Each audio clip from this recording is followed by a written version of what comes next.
نے ایک مرتبہ پوچھا صحابہ سے اتدرون من المفلس،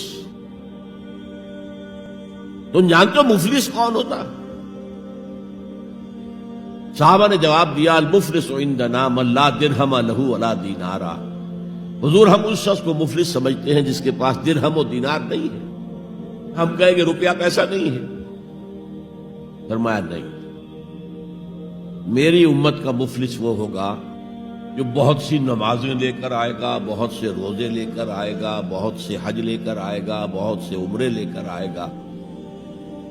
لیکن اس کے ساتھ ہی قد شتم ھذا، فلاں شخص کو گالی دی تھی، واکل مال ھذا، فلاں شخص کا مال کھا لیا تھا، فلاں شخص پر تہمت لگائی تھی۔ اب وہ سارے دعوے دار آ جائیں گے، اللہ اس نے میرے ساتھ یہ کیا، ٹھیک ہے بھائی اس کی نمازیں تم لے جاؤ، اور تو کچھ ہے نہیں، کوئی کرنسی تو ہے نہیں وہاں، نہ ڈالر ہے نہ یورو ہے، کچھ بھی نہیں،